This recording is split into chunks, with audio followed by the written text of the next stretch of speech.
Hello, hello, and welcome to episode 127 of the Making a Marketer podcast. I'm Megan Powers with Powers of Marketing, and my co host and friend is Miss Jen Cole. How are you today, Jen? I'm doing wonderful. I'm happy to be home from a busy work day hanging out with you ladies. It's gonna be great. Yay. Yeah, and I teased her, I sent her, I tagged her in a tweet. Her Kansas City Royals are in San Diego playing my Padres this week, um and so yeah, we beat them. Sorry. It's always so But brutal. It's always so you know. brutal.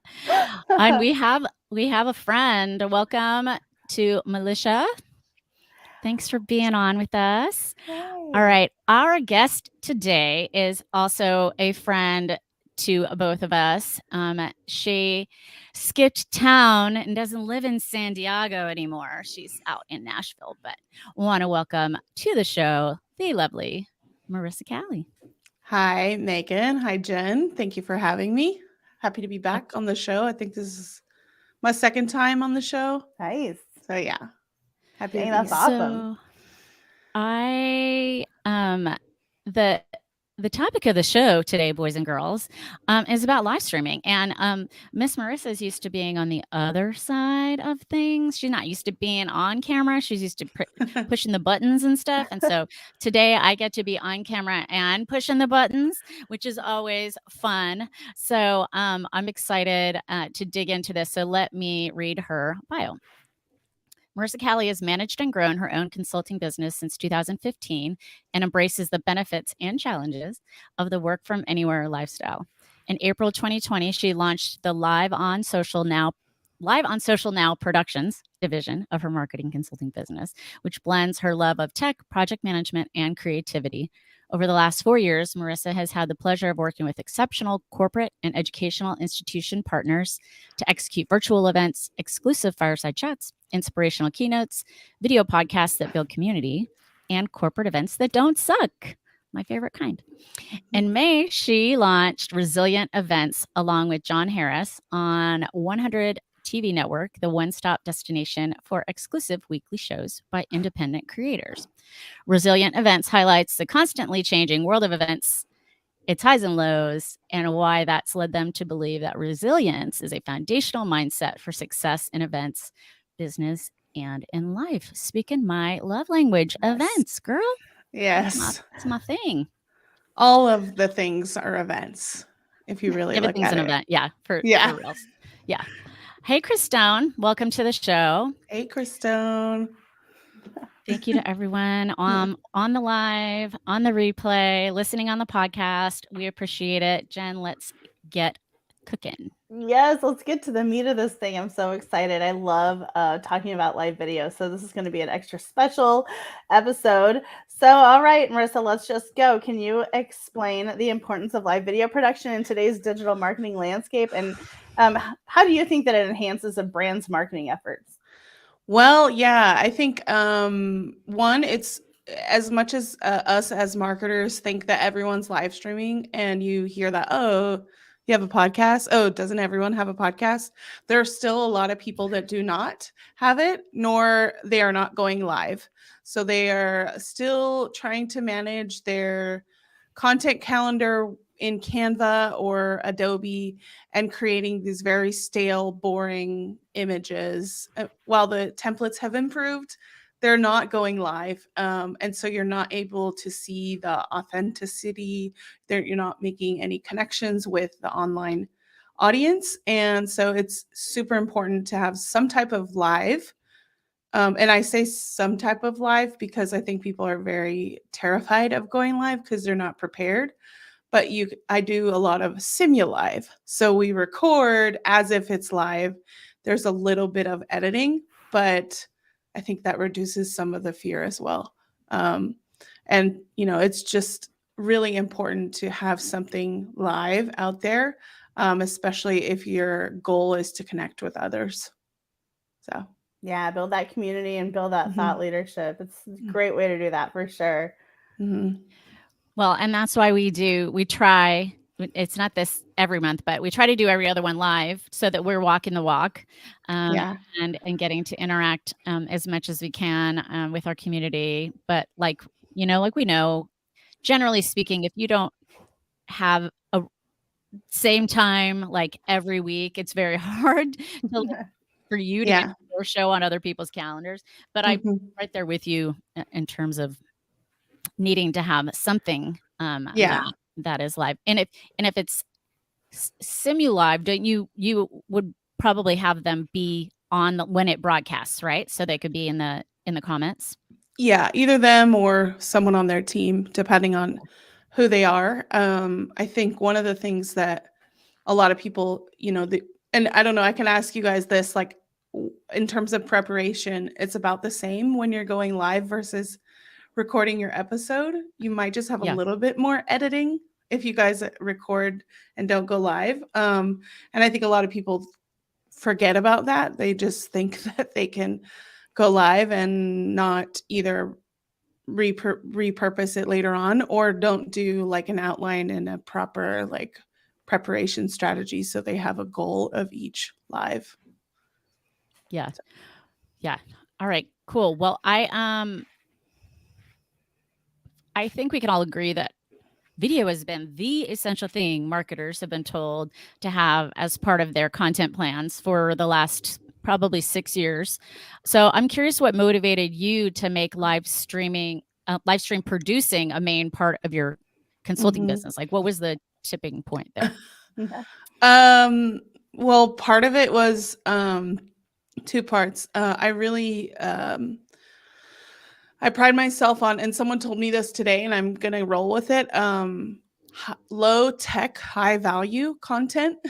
So I think when I started doing live streaming or Simulive, it was around 2018. So prior to that, I was doing the hold up your phone and go live on Facebook and try to talk to people and get people interacting.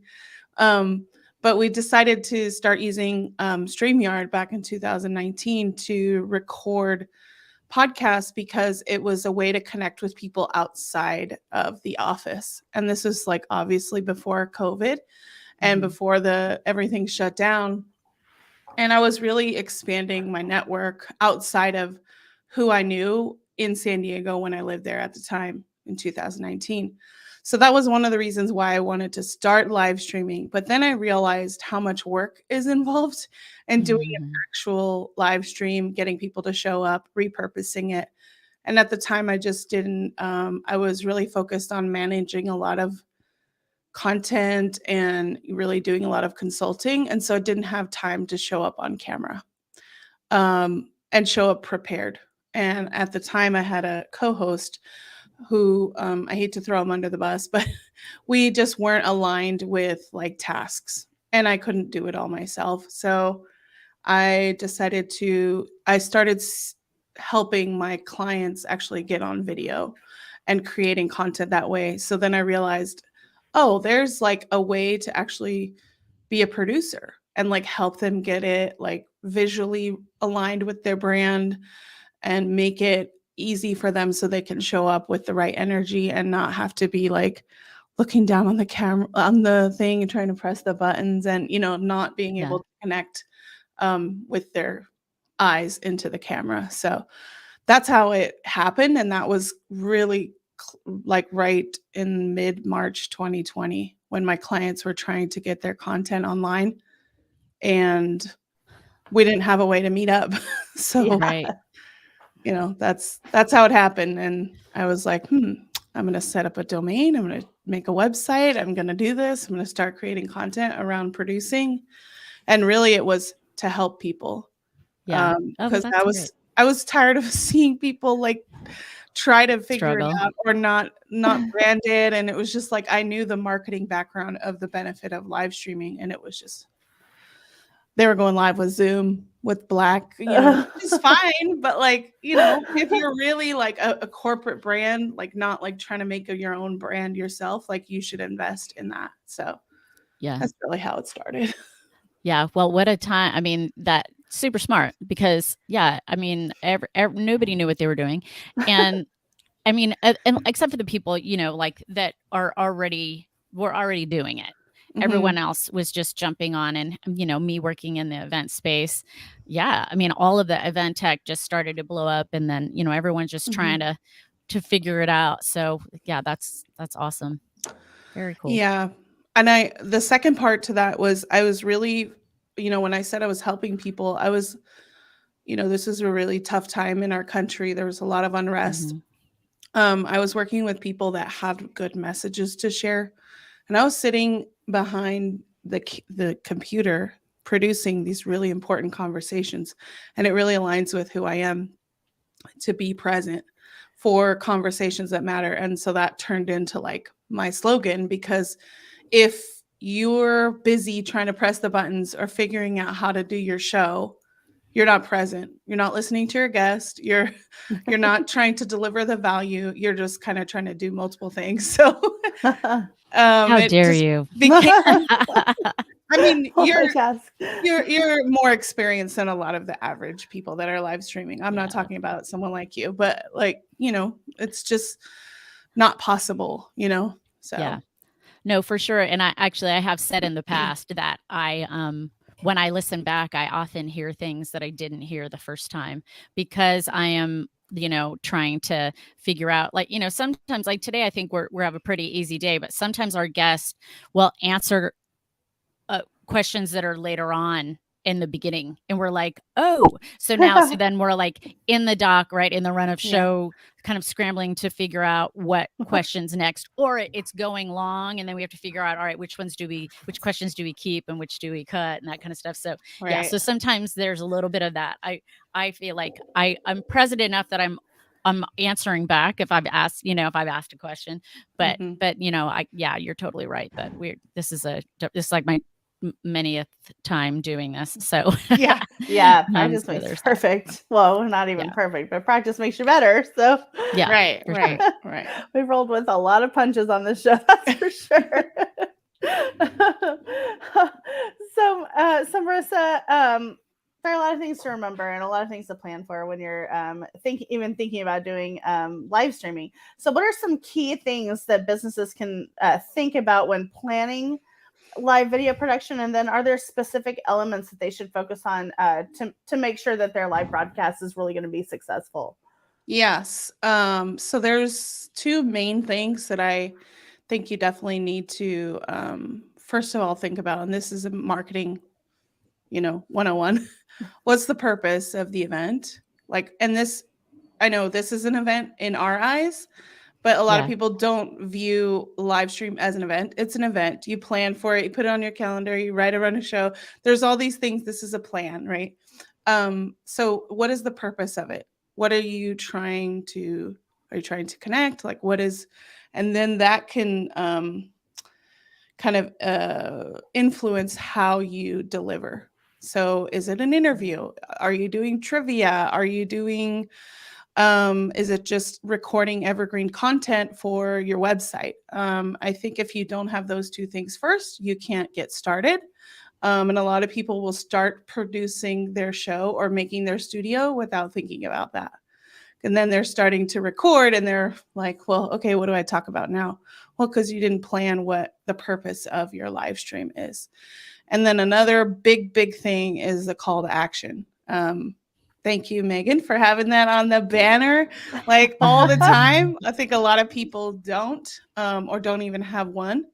It could be like you're watching this or this is what the show is about. A lot of people just so in the content and not thinking about how can, if someone's watching this and maybe they're on mute or they don't have good like they're on LinkedIn and they're scrolling, what are they watching? Are they just watching people talk or are they watching something that's like, oh, this is valuable for me?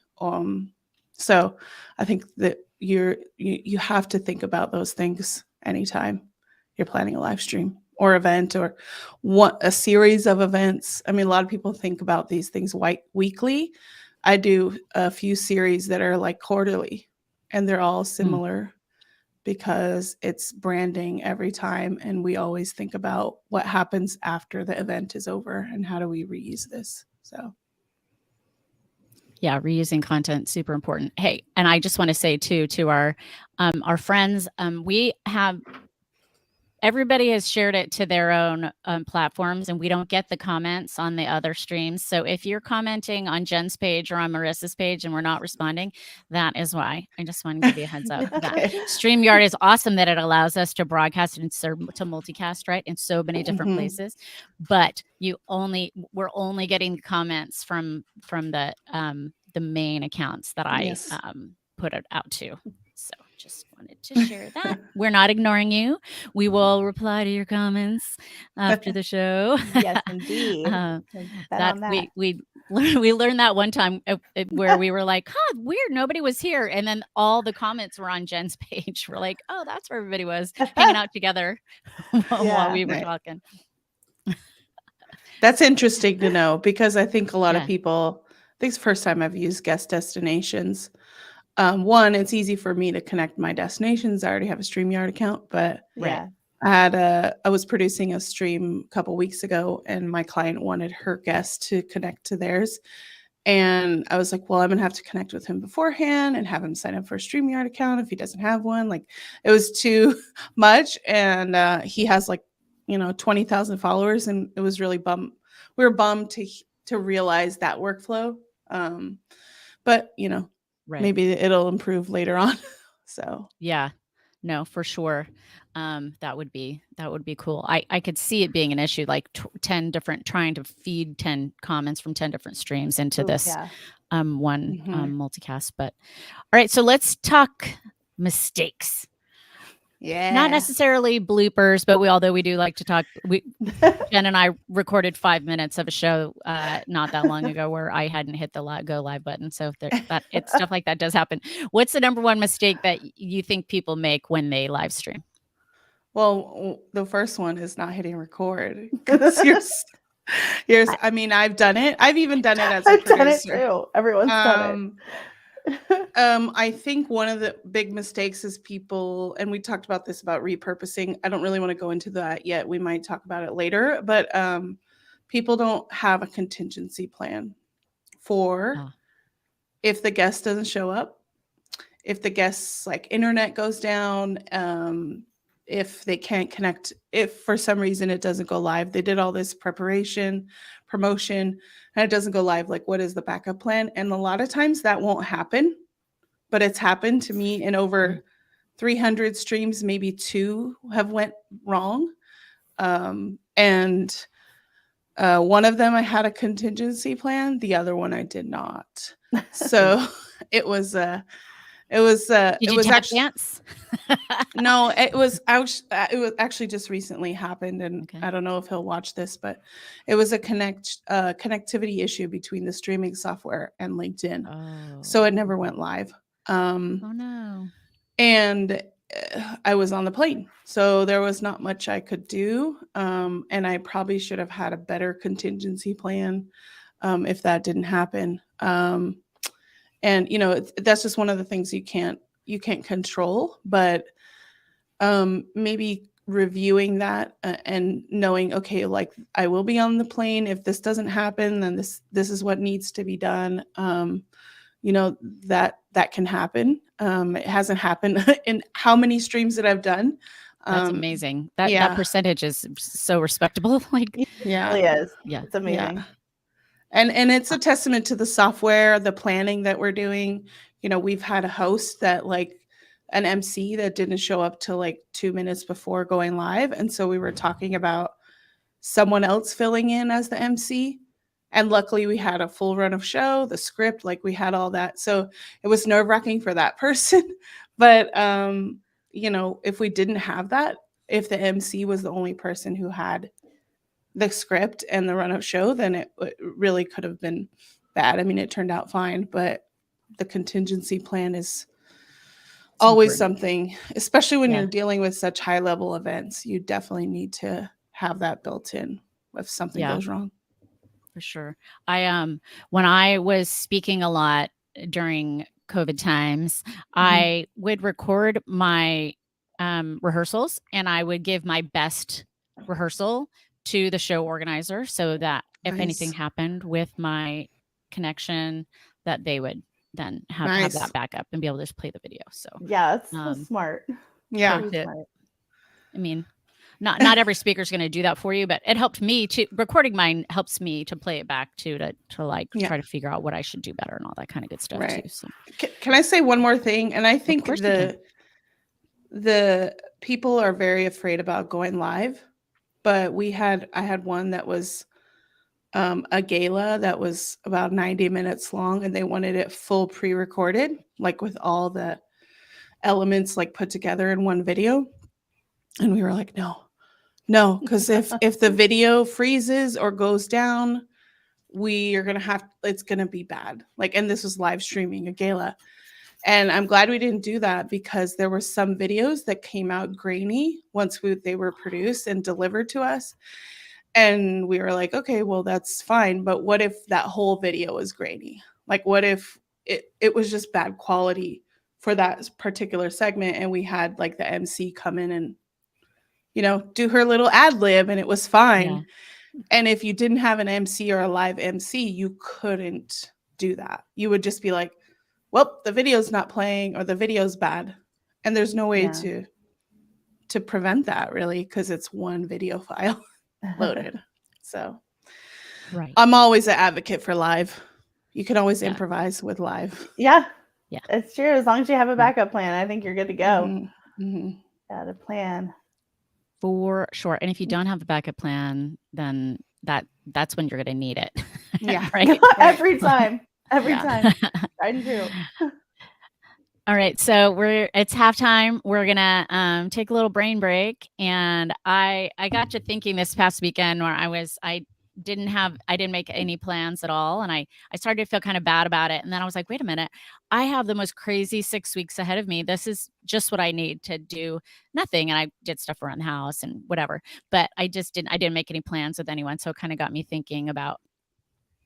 And I didn't have like a non-plan turn into a plan, but it got me thinking that might be fun for you guys to share, what's the best non-planned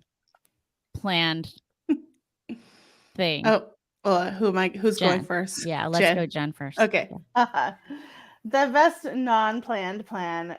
For me, if I'm here in Wichita, it is definitely going to be like, I guarantee you, I will get a hankering to go to the Hopping Gnome and just hang out with whoever's there, because there's always going to be somebody I know there. And if I'm at home, like not doing anything, I'm like, I know where our friends are. So I'm going to go there, hang out, be social, have a couple of, I drink seltzers, a lot of seltzers. And I don't really drink a lot of beer right now, but oh my gosh, I have a great seltzer. And so just going to relax with people I know, being social.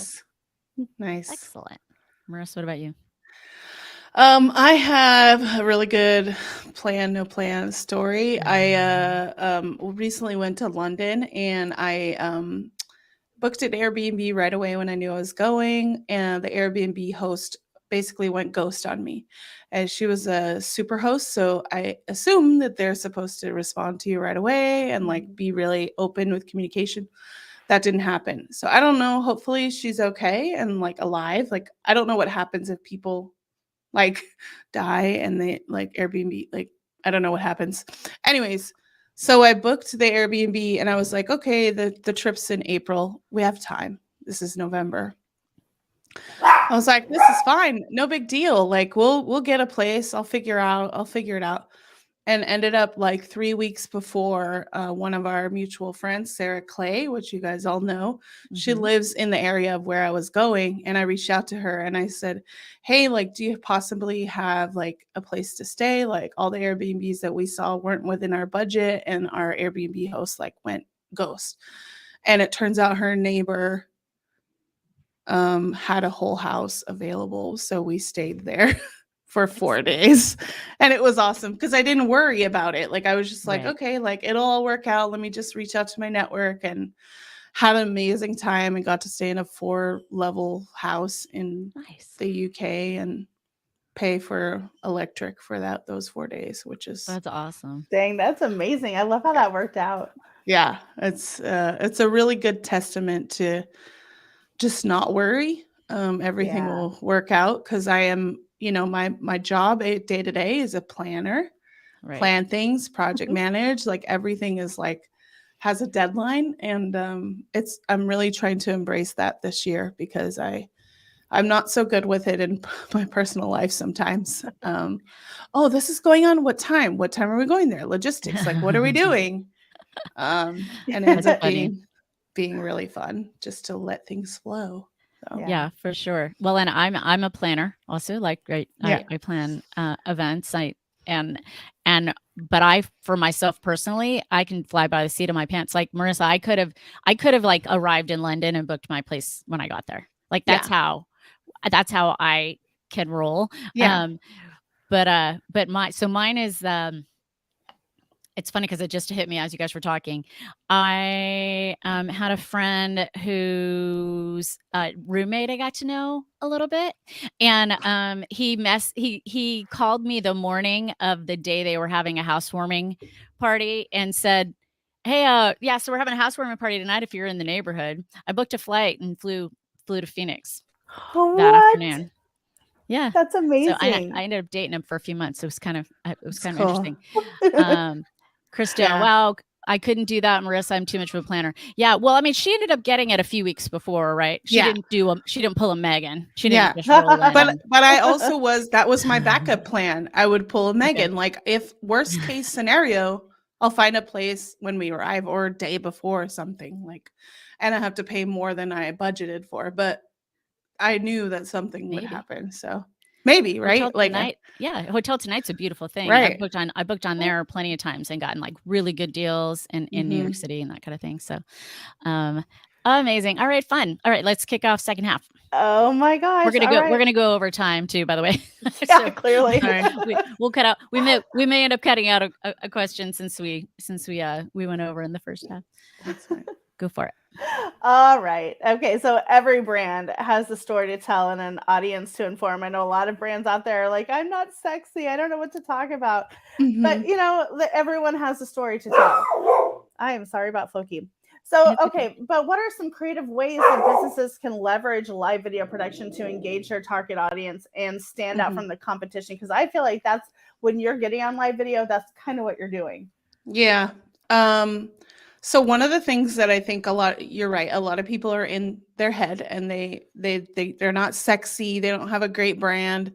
But I've worked with a lot of startup companies, like, and they're building apps and they don't really have anything to sell yet. They're kind of building their brand, building their story. So one of the ways that I think that is really impactful is talking to your ideal customers that will use your potential app, what you intend it to be, and get them on a live stream and use it for customer stories and user experience. So we did that for one of the projects I worked on last year or like a year and a half ago. We're building an app and I helped produce a podcast where we got people that maybe either would use it or would talk about the app when it was launched because we were building the brand. So we put all our marketing dollars into building this live stream, or it was semi-live, and then we converted it to a podcast, and then it became blogs, and then it became social posts. So it became all these things, and the core was recording a podcast and talking to your ideal audience. So it wasn't like, oh, I'm going to get 10,000 followers and I'm going to get tons of people following me and they're going to start downloading my app. But we were almost like cherry picking those specific people that we wanted to talk to so that we could help them learn about the app. So it was one of a cool way, I mean, I think, to do some market research too. Yeah. Oh my gosh, it's so strategic. And the Mhm. content repurposing magic that comes from it. Mhm. Oh my Mhm. goodness. People just Mhm. don't know. You need to know. Yeah. And I think people can do that also if they're like super techy. Like if Yeah. there's a lot of startup apps that are, who would you I worked with a woman who was building like a software for holistic practitioners. So she would create content specifically around running your online business because she's running a business online and building an app. And so it was kind of like her way to like get in front of people in front of her target audience, but not necessarily talk about the app Yeah. yet. So Smart. Excellent. All right. I want to know if someone is hesitant to add live streaming into their content plans, what are a few tips that you would give them to get started? Well, first, I would say download my ultimate live stream checklist, and I think that can be put in the comments or the notes. That kind of gives you an overview of all the things you might want to think about before you go live, from pre-production to post-production.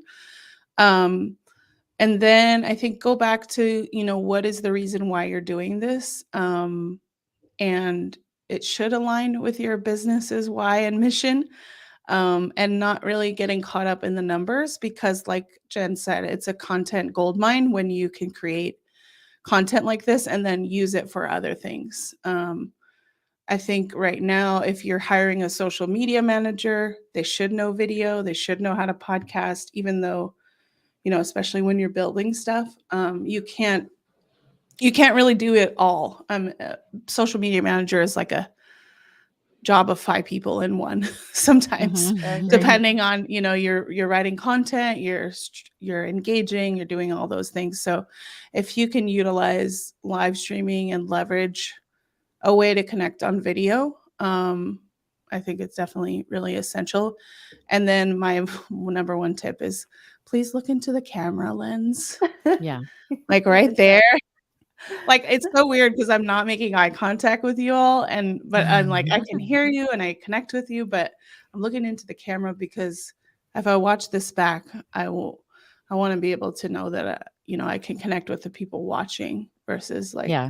looking this way or something, Yeah. W Yeah. it'll Well, and AI is gonna change that, so yes. Yeah. Oh, AI will change everything. So we mentioned that we're using StreamYard. So that's one of the first steps too, right? Like you got to pick a platform. yes. So StreamYard, Restream, is Be Live still a thing? I think so, but it's, on desktop, so you have to, like, Oh, I download see. it. Yeah. Yeah, Ecamm also desktop. So There's, that's it gets a little bit trickier. yeah, and Yeah. yeah, I mean, that's the software, right? And I think you can, I mean, we're all gonna attest to StreamYard probably being one of the easiest ones to restream as well. Yeah, for Um, sure. but, also, like, what platform are you streaming to? Because you can stream to all of them, but where's your focus gonna be, especially if you're just starting out? And do you wanna build a whole YouTube channel and optimize for that, or you want it on LinkedIn because that's where most of your clientele are? So, Yeah. Yeah, I've found that as of late, we don't get all that many people on Facebook anymore, which that yeah. used to be the place, and now they're watching on LinkedIn. So Yeah. Yeah. Facebook is I don't even think I've streamed to Facebook. That was my first live stream face platform, but I'm like, I don't really yeah, use it anymore. yeah. Jen. Sorry, we have a thunderstorm of dog barking here. So I Oh. just tried to stay on mute as long as I could. All right. So live video production often involves various technical aspects and a lot of challenges, like we've been talking about. What are some common hurdles that you've encountered in your experience, like things that happen like kind of often, and how do you teach people how to kind of expect them, but then Mhm. also to overcome them? So we kind of talked about backup plan. Let's really dive Mhm. into like a couple of specifics. Yeah, so I think a lot of people, and you guys can agree with me or not, will watch grainy video, but they won't listen to bad audio. Yeah. And I think that's and this is like you can't really control it if you have like a bad internet connection one day, but if you have bad audio, so one of the things is definitely making sure that your audio is good, and that doesn't mean like buy the most expensive like microphone and have like all of these things, but you can slowly build up to that. I think another thing that we do with my clients guests is build in a tech check into your workflow. It allows people to like reduce their fear of going live if they have never gone live, kind of get your run of show, get comfortable with coming on StreamYard or whatever platform you're using. That's like a 10-minute call sometimes, but it can be really it can be cumbersome when it comes to actually being prepared for the day of. Build that into your budget too, by the way. Yeah. There you go. Just start from the beginning. Yeah. And I think also, just like right now, I think we all have like our lights in front of us and our face is well lit. I think a lot of people forget about that. Like I'll turn off my light really quick because I just want to see how it looks. I've never like gone live without it. I mean, really, but it's not too bad because my screen is pretty well lit. But some people, they don't even send like a prep checklist or like some basics to their guests or Right. review that, and you can't see them, and it just doesn't look great when you're building a brand. My joke that I like to ask people to make light of it is, are you in the witness protection program? Right. Like, to get them to like open a curtain or something like Yeah. mine. I'm kind of I have a ring light over here. I can't have it in front because I have a window there, but also because of my glasses. Yeah. But so normally I would have natural light on the left, but the time of day it is right now, I would be getting blasted. So it was like, do I have this side like not lit as well? Or so you kind of got to play with it and take into account the time of day, right? Right. Yeah. If you have a window behind you, you don't want to have like sunset without, with the curtain open, because then Yeah. And I don't usually go live. I don't go live this late in the day. I mean, it's what, 7, almost 7. Dinner time. Yeah. But like the sun is on this side at this time of day, so it's really hot in here. Plus my light, I'm like burning up. But like, there's a lot of people that will not even turn on a light or like consider that during our tech check. We talk about that. Like, we try to have the tech check at the same time of the day, so they know. And that's when I'm producing an event with like 5 or 6 speakers. Like, we have a tech check like 2 or 3 days beforehand, because if their setup really is bad and you can tell like by they can't connect their audio, all that, we have a way to like, at least a day for them to get something else or move to a different location. Super smart timing the rehearsal at the same time as like, or not rehearsal, but the tech check. That's super smart. Yeah. I love it. Awesome. All right. Well, we have one final question that we ask every guest. And I know you already shared them with me via email, which I appreciated, because then I just put it in my show notes and I don't even have to write it down. But we'd like to have you share a business book or two, if you like, that you would share with our listeners that you recommend. Yes. So I'm going to pull it up because I have many. If you can see behind me, I have lots of books right there. So what did I write? Okay. So my overall recommendation for life and business is The 4 Agreements. It's more of a personal book, but it's more of a mantra, how you live. It's a really quick read. And I just read Together We Rise, which is about women coming together to the pandemic and like learning from that and sharing their expertise. But my business book that I would suggest everyone read is called Selling Boldly. And this is, I think we're all marketers here, but I think sometimes we forget how to sell and how to approach a sales conversation. And I think once I started reading those books or anything around sales, really helped me improve my mindset around sales and how I'm helping others, not necessarily selling services, and how to approach that. So I think marketers should read that, because it really just switched my mindset and like how I charge, how I approach a sales conversation, how I show up to a sales conversation. And so it's pretty life-changing, I'd say. Awesome. I'll have to check that out. I used to work in sales, and I like to say that even now, if I'm selling something, which we talked with Brooke about on the last show, like everyone is in sales, whether you think you are or not. Yeah. So anything like that will help you approach those conversations, even if you're on the buying side, right? Understanding the sales process as a buyer, I think, is important as well. Right. Exactly. Yeah. Perfect. Well, we'll of course be sure to include those in the show notes, along with I put the your your checklist in the chat, but I will also Cool. add that to the Thank show you. notes so that people can get a hold of that. Absolutely. Well, thanks so much, Marissa. But I don't think we mentioned it, but she's in Nashville, Tennessee Yes. now. I said she left Yes. San Diego, but I don't know if we mentioned where you I went. didn't say Yeah. where she So, landed. oh, and Jim Fuse, Hi, just in Jim. time, Jim. Jim. Hey, Jim. He caught us. You caught us on the almost on the farewell. Hi, Jim. Thanks for joining us. All right. Thank you, Miss Jen, for being a fabulous co-host as always. Well, and thank you for being the most amazing host there is, Ms. Megan. Oh, stop.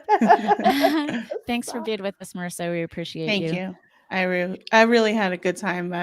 Hope to see you guys soon. Megan, maybe next month, and definitely Jen next month. Yes, Yeah. indeed. Yes. Yes, indeed. They will be at Social Media Day, Wichita. Yes. I won't be Really there, fun. but I'm We'll sure miss it'll be you. amazing. I'll get some FOMO, no question there. When I see the posts and all that kind of good stuff. All right, friends, if you enjoyed this episode, please share it with a friend.